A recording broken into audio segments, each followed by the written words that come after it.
May mga nakatakdang panahon ang buhay.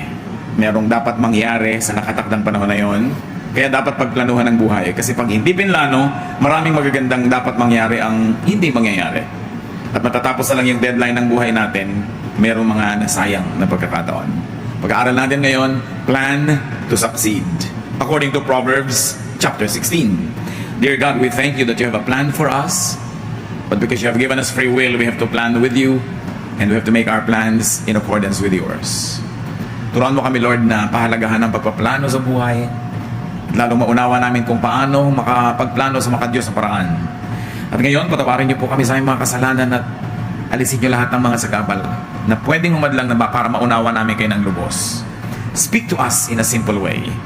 But continue, Lord, to enable us to know your will for our lives and continue to enable us, O Lord, to plan correctly so that we may benefit from the life that you have given us.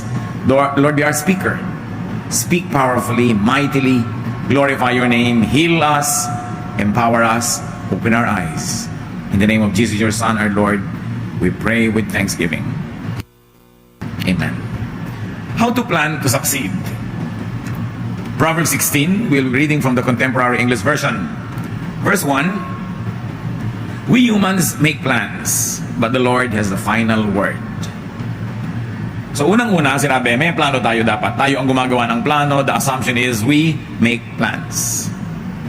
We should have a plan. Hindi kung ano na lang mangyari, kung ano na lamang ang kahinatnan na isang araw, na isang linggo, na isang buwan, na isang taon, and before you know it, ng isang lifetime. Sabi nga nila, those who fail to plan, actually plan to fail. Yung walang plano, actually may plano. May plano silang mabigo. So may plano dapat for the month, for the year, for 10 years. Ang mga estudyante may plano para sa isang semestre. Then you plan for a career. What's your plan for your family? Anong plano para sa sarili? At may plano na ba tayo para sa retirement? Kaya maraming mga pangangailangan ang biglang dumarating na hindi natin matugunan, walang kaplano-plano. So ano ang plano nyo para sa inyong buhay? Kung hahati-hatiin ang natitira pang panahon ng ating buhay into 5 or 10-year segments, ano-ano ang gusto nyo mangyari? Siyempre, hindi naman lahat ng plano natin, yun ang mangyayari.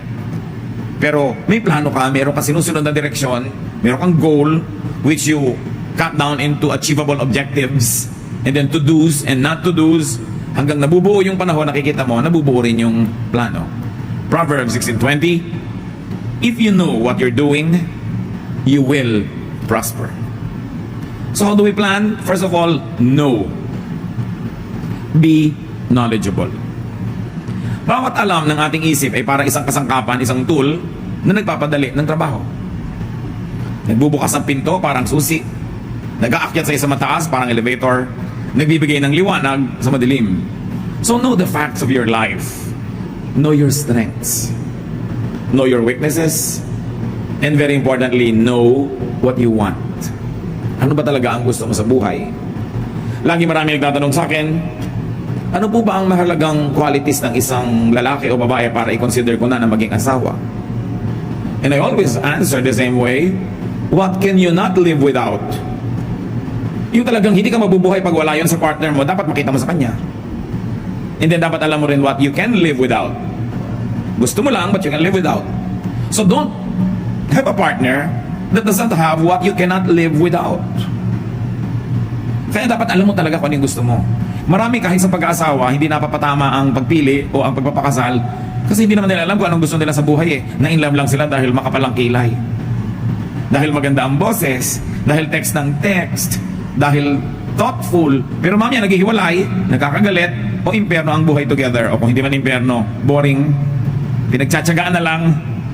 Total, mamamatay din tayo pagdating ng araw. Tapusin na lang to. Ganun lang ba yun? Minsan ka lang mabuhay. So what do you want? Do you want, halimbawa, to have material success? Then huwag ka may-inlove sa taong walang ambisyon kahit gaano kakapal ang kilay.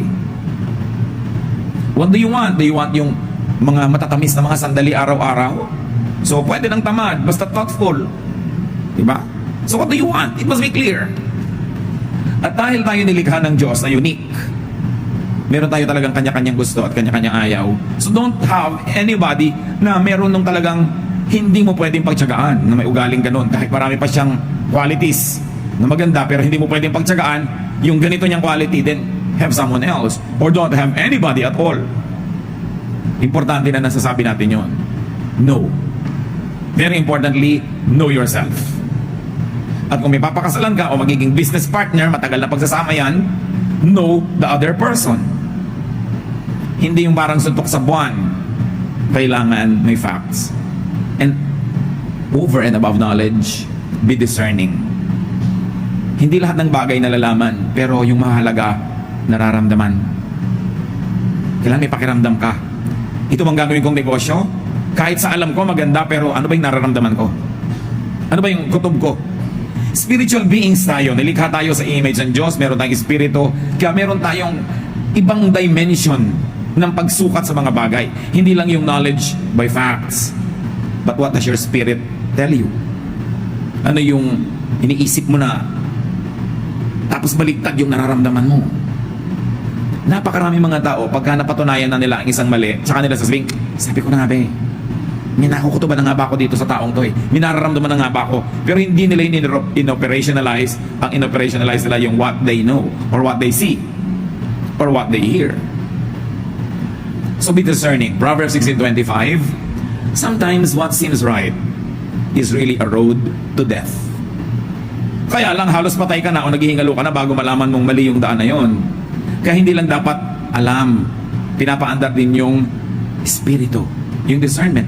Therefore, you want to really plan, and you want to invest in your plan, you invest time, talent, treasure in your plan, pray. Para sa prayer life mo pa lang, bago pa mangyari ang mga mangyayari, meron ng salaan. Napili na ng langit para sa'yo, dahil alam ng langit ang punot dulo ng mga bagay, kaya dapat lagi kang nakikipag-communicate sa kalangitan. Makiramdam, observe. Kaya mahalaga rin, hindi nagpapadalos-dalos.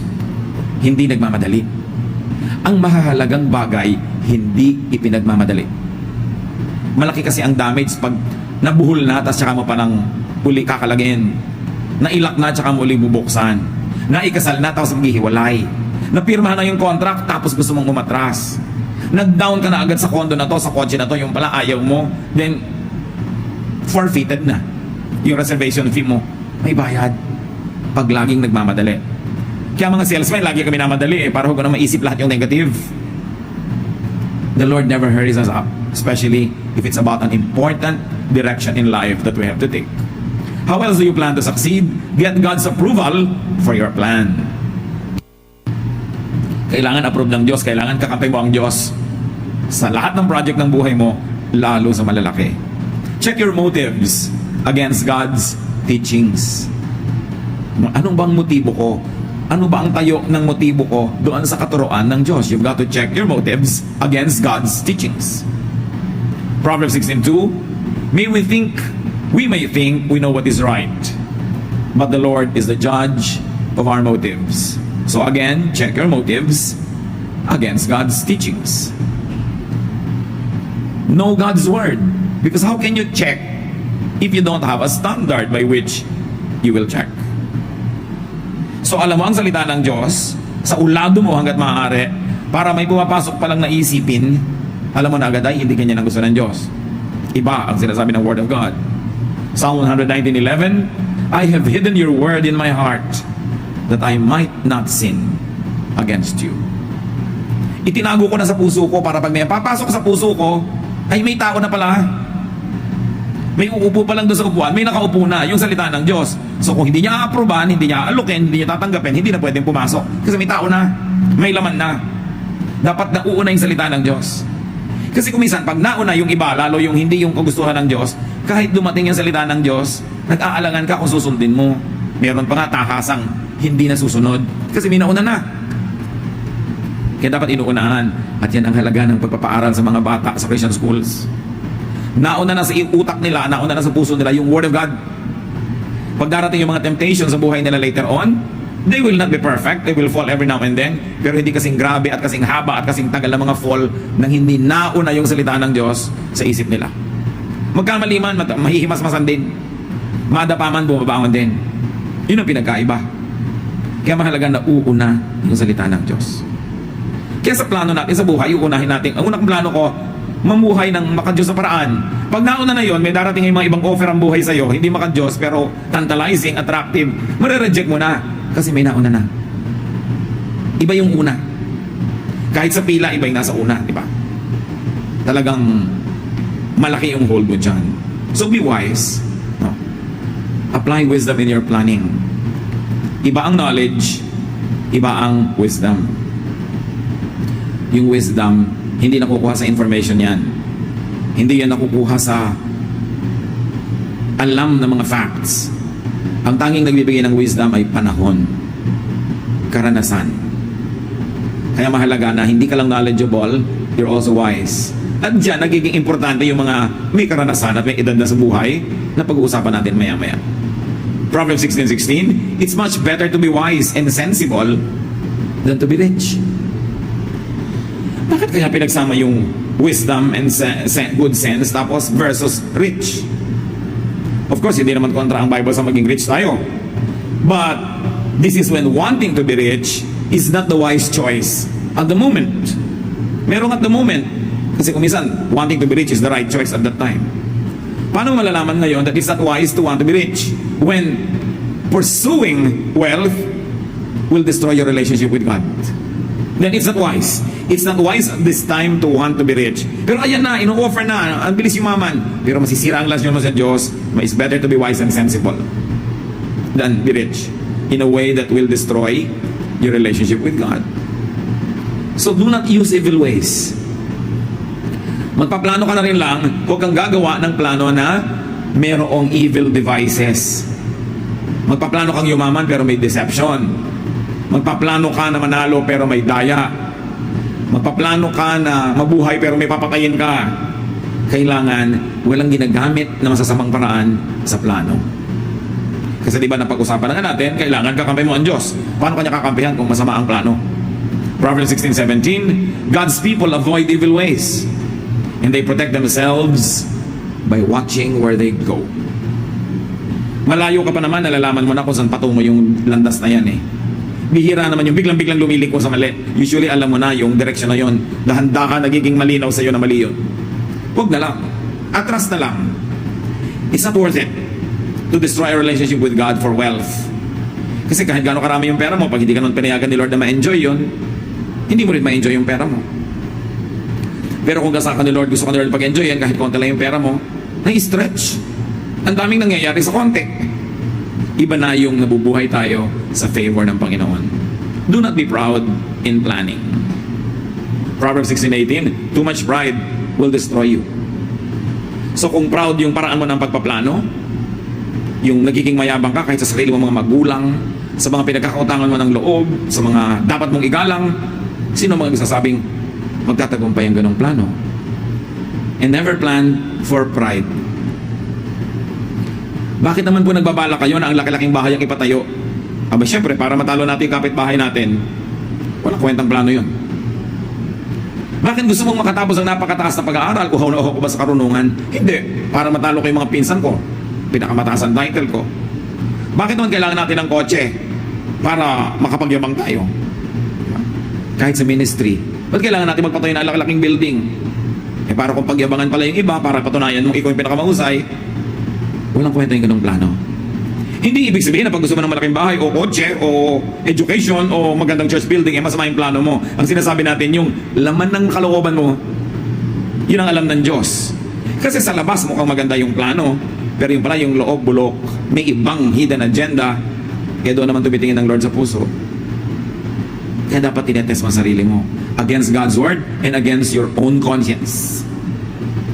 Ito bang pinagsasasabi ko ay totoo? Ito ba ay tama? Gusto ko ba talaga na maging excellent only because I like to serve God excellently? O gusto ko magpa-impress? May isang ayaw na ayaw ang Panginoon, yung pride. At ang mga taong proud, laging hirap ang loob. Kasi una, takot silang hindi magtagumpay dahil gusto nilang i-maintain yung pride nila. O kaya hindi sila matahimik dahil lagi nilang binabantayan yung achievement ng neighbor nila, baka sila malampasan. Hindi sila peaceful kasi lagi sila nakikipag-compete. Kaya it's much better to be humble. Yung hindi mo itinataas ang sarili mo tapos hindi ka nga tumaas, o di walang sisihan. Wala kang dapat itago, wala kang dapat pagtakpan. Relax ka lang. Mahirap yung nagme-maintain ka nang hindi mo kaya. O lagi kang natatakot na baka hindi mo na ma-maintain next time. So don't ever leave space for pride when you plan. So pag nagpaplano tayo ngayon mga kapatid, tinatanong natin, para ano ba to? Para ba pangyabang? Do not plan with ungodly people. Psalm 1:1 says that, blessed is the man who does not walk in the counsel of the wicked, nor does he stand in the way of sinners, or sit in the seat of mockers.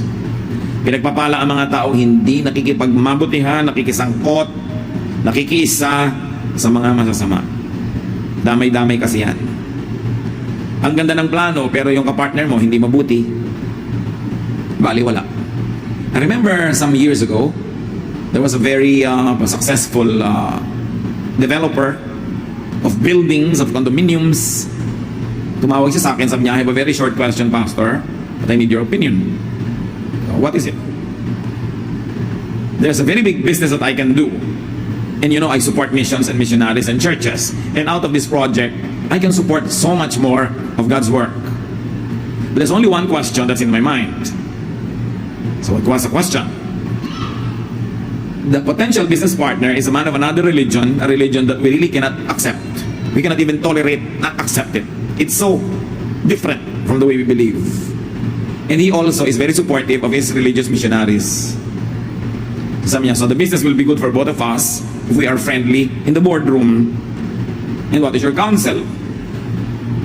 So sabi ko, okay, kikita ka ng maraming pera, makakasupport ka maraming missionaries and churches. Pero yung kapartner mo ganun din, makakasupport din siya ng maraming missionary and churches, nakakontra no church natin. So magkaibigan kayo sa boardroom, pero ang mga missionaries nyo nagbabakbakan sa mission field. I don't think it's a good partnership. It was billions of pesos and this guy just canceled it. So sabi niya, yes, I suspected that that's what you'd say. So called off yung plano. Kasi yung mga kapartner, hindi ka lugod-lugod sa Diyos. Lalo naman yung magpapakasal ka, partnership yun. Kasi yung partner mo, hindi ka lugod-lugod sa Diyos para sa'yo, huwag kang matakot mag-cancel kahit may imbitasyon na. Na-print na po yung invitation eh. I-refund na lang kita, anak. Huwag mo na lang ituloy yung kasal. Magkano ba invitation mo? Huwag mong dahil lang ganun, mapapahiya po kami. Mapapahiya din kayo pag naghiwalay kayo 5 years from now. Ngayon na kayo magkahiyaan para hindi lumaki ang damage. Tayo mga anak ng Diyos dapat free. Hindi ka napipilitang gumawa ng isang bagay dahil lang kahiyaan, dahil lang kasubukan. Behave like free people. We have been redeemed by the blood of Christ to be free. Ayaw mong kainin yung isang bagay, kakainin mo dahil nahihiya ka. Pwede mo nung sabihin thank you very much, I appreciate the idea, pero I really don't like to eat this. You're a free person. Basta polite. Hindi ka makakasakit needlessly. Hindi ang dami-dami mong ginagawa na labag sa kalooban mo na para kang isang alipin. Hindi ka na alipin kay Jesus. Reviewin nyo, anong mga pinagagagawa nyo na ayaw nyo naman? Set yourself free. Truth sets free. Jesus sets free. Basta yung the way you set yourself free is not hurtful to anybody or destructive. Pero tiyan mo yan, ikaw dapat pumili kung anong gusto mong ilagay dyan. Katawan mo yan, ikaw pumili kung saan mo gusto mong pumunta, sa libing, sa kasal, sa anong event, hindi yung nakakahiya namang tumanggi. Nabubuhay ka para maging matulungin, pero hindi ka nabubuhay para pagbigyan ang lahat ng gustong ipagawa sa iyo ng tao. Yung sunod-sunuran sa napakaraming mga tinig, yun ang maliligaw sa buhay. Yung ginagawa lahat ng gustong ipagawa sa kanya ng kapwa, yun ang walang magagawa para sa sarili. Kaya kailangan free ang tao. And you are free not to pursue any relationship that is ungodly.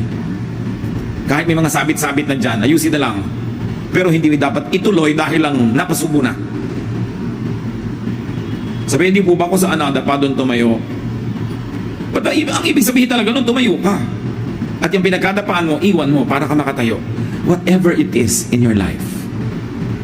I feel so strongly inside of me, mga kapatid, na may kinakausap ang Panginoon sa message na to. Dito mismo sa hall na to. Be free. Hindi kailangang ituloy ang pakikipag-partner sa hindi dapat. Sa hindi karapat-dapat at sa hindi marapat. Proverbs 16:29, don't trust violent people. They will mislead you to do the wrong thing. Hindi basta-basta nagtitiwala. At kung nagtiwala ka man, nakakita ka ng dahilan para bawiin ang tiwala na yon, bawiin mo. Hindi ka kailangang mapasubo. At tulad ng binagin natin kanina mga kapatid sa pagpaplano, listen to and get wise advice. We have said, and let me repeat it, wisdom is not knowledge. Wisdom is not information. Wisdom is time, experience, age, filtered by wise and prudent remembrance. Kailangan natututo tayo sa bawat pagkakamali. Kaya yung ang daming mali, yun ang may potential na maging napakatalino. Liban na lang kung paulit-ulit yung mali. Tulad yan, merong isang aeroplano na nagkaroon ng miscalculation sa pagland sa airport, nasa mga dyaryo. Nakabalandra ang aeroplano nila, 3 araw doon. May nagtanong sa akin kanina, kung kayo ang presidente ng kumpanyang ito, will you fire that pilot? Will you fire the pilot? Sabi ko, well, dalawa pwede mong gawin, fire or not to fire. If you fire the pilot, maybe it's good for your company, but maybe it's also bad. Kasi gaano ba naman karaming pilot ang nakakapaglanding ng mali at nabuhay? Therefore, may karanasan na ang pilot na ito sa pagkakatuto na hindi nararanasan ng iba. At kung matututo siya sa karanasan na to, this will be the best pilot ever kasi naranasan na niya yung mistake if he learns from such mistakes. So siguro, reviewin ko yan. Ang pagkakamali ba niya was deliberate, no? Na pagsuway sa standard procedures of landing. Kung sinadya, tinigasan ang ulo na pagsuway doon sa standard procedure, then maybe I'll fire him. But if it's an honest human error, the more error you commit, the less error you will commit again. Dapat kasi kino-cross out man yung error na yun. Alam mo na yun. Alam mo na yun. Alam mo na yun. Kung ganun yung tao, asset siya. Tulad din ng isang tao, ang laki ng pagkakamali niya sa isang company that cost them millions in sales. Na ipinatawag siya ng president, inunahan na niya yung president, dala-dala na niya yung resignation letter niya. Kasi ang laki nang nawala sa kumpanya. Inunahan niya talaga. Sabi ng president, bakit ka nagre-resign? Kasi po, ang laki ng mistake ko. Kaya nga kita pinatawag, ipopromote kita eh.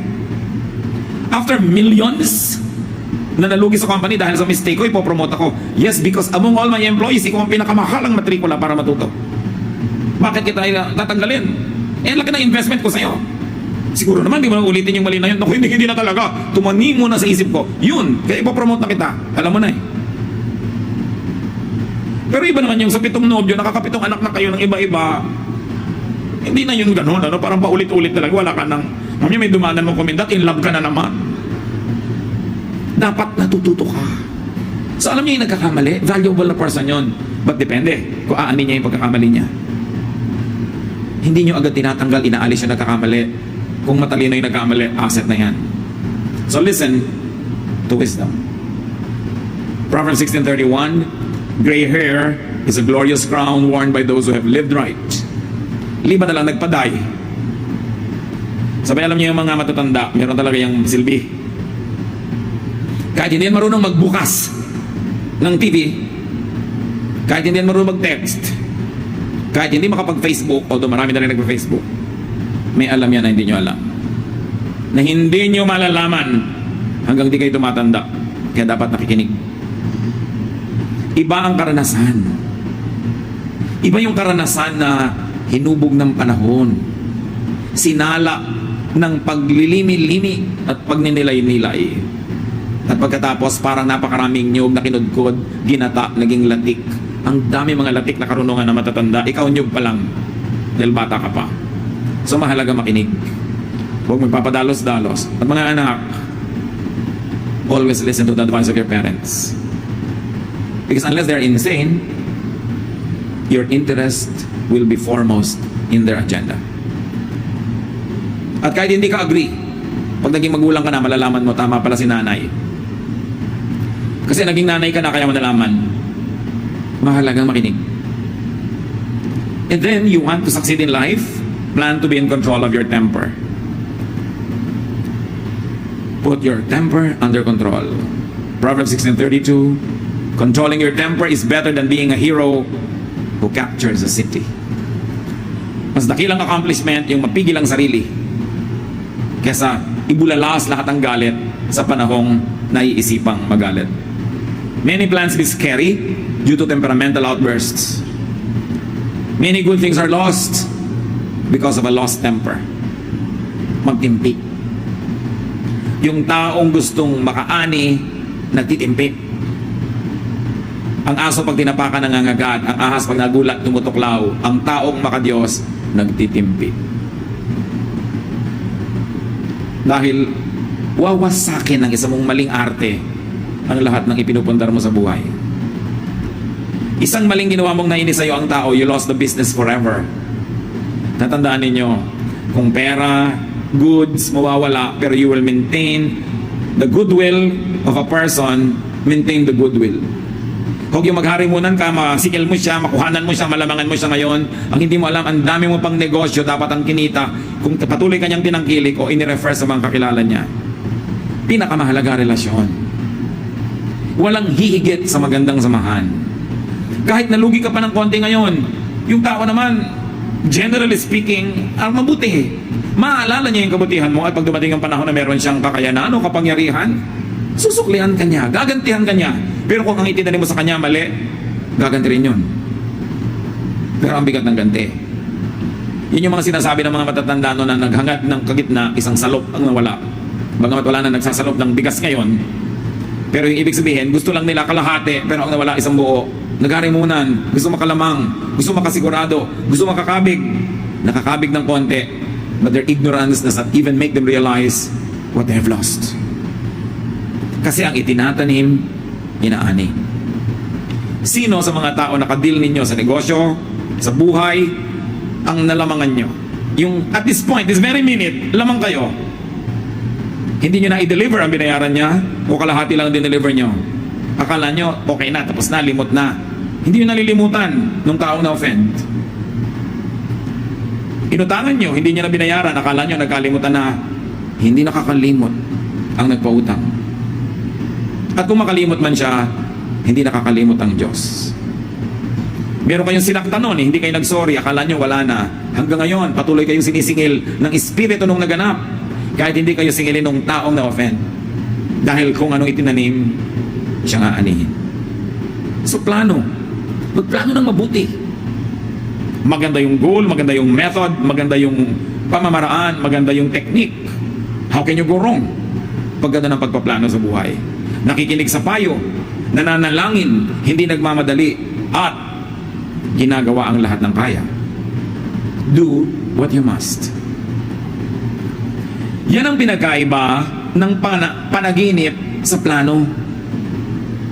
Anong pangarap mo? What is your dream in life? Madali mag-dream, but you must have a plan. Iba ang dream, iba ang plan. Yung dream, nangangailangan nyo na makatulog ka para maganap yun. Yung plano, ginagawa mo habang gising ka. Habang gising ang ulirat mo, ang diwa mo, ang katawan mo, ginagawa mo yun. Execute your plan. Matapos mong manalangin, humingi ng payo, alamin ang dapat alamin, nagpasya ka na, do it. Do not fear. Ecclesiastes 11:4, if you worry about the weather and don't plant seeds, you won't harvest a crop. Pagka ayaw mo magtanim dahil baka umulan, baka magtag-araw, baka magtag-init, baka magtag-tuyot, hindi ka na makapagtanim ever. Hindi ka na paani. Ayaw mo na mamuhunan dahil ayaw mong malugi.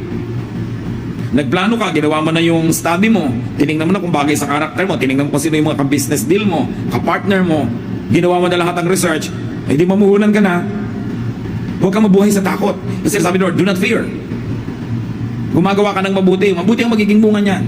Hindi man agad-agad, hindi man instantly, pero hindi naman pwedeng manalo yung masama sa mabuti. So take studied risks. Life is full of risk-taking. Laging merong posibilidad na masaktan, matalo. Yung iba, magpo-fall in love na po kaya ako kasi baka ako masaktan. Ay, hindi ka ba nagpo-fall in love kasi pag fall in love ka na, hindi ka na nagpapasya. It just happens. Pag sobra kang wise, wala mangyayari sa buhay mo. Kailangan marunong ka ring sumabay sa ihip ng hangin, marunong ka ring sumabay sa anod ng tubig, hindi lagi kang lumalaban doon. Ecclesiastes 11:6, plant your seed in the morning and keep working in the field until dark. So, sa umaga pa lang, magtanim ka na. Huwag na sa gabi. Para may iba ka pa magawa. Kasi hindi mo naman alam kung alin doon na makiklik. So, habang may oras, gawin. And then, after you have done everything, accept God's will. Kung ano man ang maging bunga nun, accept God's will. After you have done everything. Proverbs 16:33, we make our own decisions, but the Lord alone determines what happens. Alam mo na hindi ka nag-atraso sa Diyos, wala kang knowingly nilabag, ginawa mo na lahat. Sa tingin mo, hindi pa rin nag-click. Tingin mo lang yon. Maghintay ka. Kasi ang itinanim, inaani. At kung ano man ang ani mo sa oras na ito, learn to be contented. But remember, learn to be contented after you have done your best, not before. Nagawa mo na ang kaya mo, doon ka palang magiging kontento. So plan as you are gifted by God. Dapat ibinabagay mo sa mga ibinigay na kakayahan sa iyo ng Diyos ang plano mo. Know your limits. Respect your limits. And then cultivate your potentials. May mga limits talaga eh. So halimbawa talagang isinilang ka at tumanda ka na 4'6" yung height mo, siguro dapat tanggalin mo na yung plano maging Miss Philippines. You know your limits. Diba? Baka maging pwede kang Miss something else. Pero yung kasing contest na yun, may standard yun na hindi yun ang abot ng limit mo. May kanya-kanyang limit ang tao.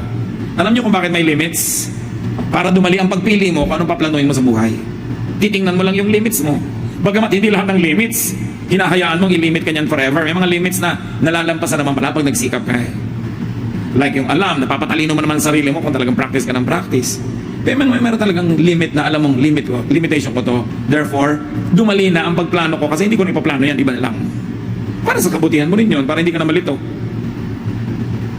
So, alam natin yun na ang Diyos ang nakababatid ng lahat. So do not plan to be someone else. Plan to be yourself. Don't plan to imitate someone na dapat sa ganitong edad, makopya ko na yung accomplishment ng tito ko. Dapat sa ganong edad, makopya ko na yung ganon. No, don't do that. You will be oppressed. Kawawa yung mga tao na ang plano ay kopyahin yung kapwa. Sila nangyari lang, likas sila kasing ganon. Ikaw naman, trying hard talaga. Lumalangoy ka laban sa alon. Tumatakbo ka laban sa hangin. You are defying gravity para maging isang ibon. Eh yung ibon talaga siya, madali sa kanyang lumipad. Eh di palaka ka, di tumalon ka. Mahirap din naman sa ibong tumalon. So, may kanya-kanya. Gano'n sa ating karami ngayon hanggang ngayon mga kapatid? Baka hindi natin alam. May kinokopya lang pala kayo. Lumaya tayo dyan. Magkakaiba tayo. Magkakaiba ng gift ng Diyos. Magkakaiba tayo ng destination at destiny. Magkakaiba tayo ng dapat maging. Sabi nga ni Shakespeare, desiring this man's art or that man's scope, with what I most enjoy, contented least. Kahit ang galing-galing mo, pagka you covet someone else's talent or someone else's life or lifestyle, you will be miserable. And usually, people destroy those that they want to imitate. People want to destroy those that they envy. Kaya yung mga naiinggit, ang daming ginagawang masamang gawa eh. Kasi gusto nilang sirain yung kinakainggitan nila. Kung hindi ka magiging ganon, dapat hindi rin siya ganon. And that is evil. We have to come to terms with ourselves. So we can plan well and live well. Be yourself. Be as God planned you to be. And very importantly, help others achieve their goals. Help others realize their plans. Mga kapatid, huwag kayong hahadlang sa katuparan ng plano ng kapwa. Do not knowingly stand in the way. Do not knowingly stunt people's attempts. Do not knowingly be a hindrance. God will be your opponent because God has a plan for that person. And don't stand in the way because the Lord will tolerate no such kind of enemies. Mag-review tayo. Baka may mga taong nakahadlang tayo sa plano nila.